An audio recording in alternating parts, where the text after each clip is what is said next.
अस्सलाम वालेकुम। मेरा नाम कुरतुलैन है और मैं पोस्ट RN BSN के 3rd सेमेस्टर में हूँ। आज मेरी प्रेजेंटेशन जो कि मुतल्ला पाकिस्तान की है और इसका उन्वान है बरामदात और दरामदात पाकिस्तान, मतलब import and export of Pakistan. मेरी प्रेजेंटेशन में सबसे पहले इंपोर्ट के बारे में बताया गया है कि इंपोर्ट वर्ड जो है उस टर्म का मीनिंग क्या है। इंपोर्ट वर्ड का कॉन्सेप्चुअल मीनिंग है कि किसी भी गुड्स या सर्विसेज को पोर्ट पर लेके आना, यानी कि to bring the services in the goods into the port.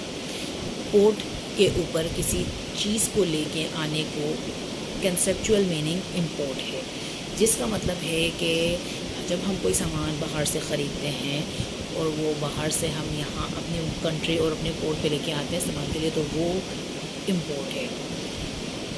दूसरी स्लाइड में बताया गया है एक्सपोर्ट टर्म का कॉन्सेप्चुअल मीनिंग। जिस तरीके से इंपोर्ट का मतलब है उसी तरीके से एक्सपोर्ट का यही मीनिंग है कि वही सर्विसेज और गुड्स को अपनी पोर्ट से दूसरे कंट्रीज़ में डिलीवर करने को एक्सपोर्ट कहा जाता है।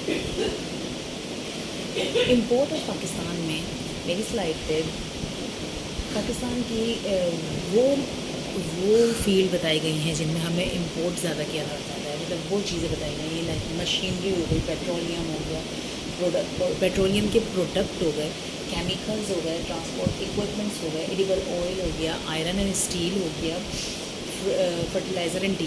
ये सब चीज़ें जो हैं पाकिस्तान डिफरेंट कंट्रीज़ से अपने मुल्क में इंपोर्ट करता है। केमिकल ट्रांसपोर्ट इक्विपमेंट्स जो हैं वो हमारे यहाँ बहुत कम है कि वो उनकी फैक्ट्रीज़ यहाँ पे अवेलेबल हों, तो इस वजह से इनको पूरा का पूरा हमें इंपोर्ट करना पड़ता है। कुछ के तो पार्ट्स हम यहाँ बना लेते हैं, लेकिन कुछ के पार्ट्स हम नहीं बना पाते, तो वो चीज़ें भी हमें इंपोर्ट करनी पड़ती हैं। इसलिए इंपोर्ट का जो रेशो है, जो बर्डन है पाकिस्तान के ऊपर, वो ज़्यादा से ज़्यादा होता जा रहा है। इवन 73% जो था वो 2006 से लेकर 2007 तक 73% रेशो बढ़ गया था इंपोर्ट का।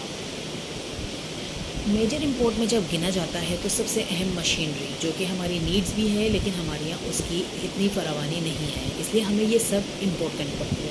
मशीनरी, पेट्रोलियम की रिफाइनरी मशीनें लगाना यहाँ पर बहुत मुश्किल काम है, क्योंकि एक रिफाइनरी मशीन से ही पेट्रोलियम की बहुत सी मसनूआत भी तैयार की जा सकती है। लेकिन यहाँ पे अभी वसाइल की कमी के बायस हमारे पास पेट्रोलियम की मसनूआत भी नहीं होती है, तो इस वजह से वो भी हमें पेट्रोलियम की मसनूआत को भी हमें बाहर से इंपोर्ट करना पड़ता है। फिर उसके बाद व्हीकल्स और spare parts, edible oil, wheat, tea, fertiliser, plastic items, paper board, iron और स्टील, फार्मास्यूटिकल प्रोडक्ट, कुछ मेडिकेशन भी हमें बाहर से इंपोर्ट करनी पड़ती है। उसके बाद हो गया export of Pakistan. Export of Pakistan जो है ये डिपेंड करता है कि जब इसका बर्डन ज़्यादा होता है हम पे, तो इसका मतलब है कि हम लोग मतलब लाइक अपनी चीज़ें जो हैं वो दूसरी जगह पे बरामद नहीं कर पा रहे। मतलब अगर हमारा प्रोडक्टिविटी अच्छी होगी तो एक्सपोर्ट भी ज़्यादा अच्छा होगा। एक्सपोर्ट की कुछ फील्ड्स हैं हमारे यहाँ जिसमें हमने वाकई में कोई मैग्नीफाइंग किस्म की सक्सेस हासिल कर रखी है, जिसमें सबसे अहम हमारे पास है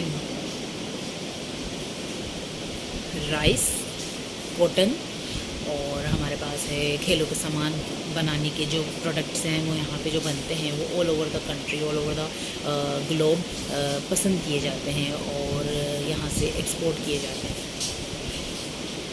कुछ कंसीडर करनी चाहिए चीज़ें एक्सपोर्ट को अपने बढ़ाने के लिए और इंपोर्ट की मतलब फरावानी को कम करने के लिए, तो वो इसमें डिफाइन की गई है।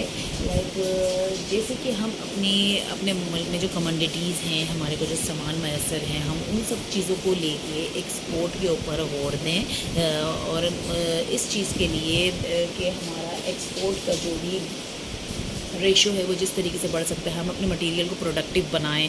उसके लिए हमारे पास राइस हो गया, कॉटन हो गया, वीट हो गया।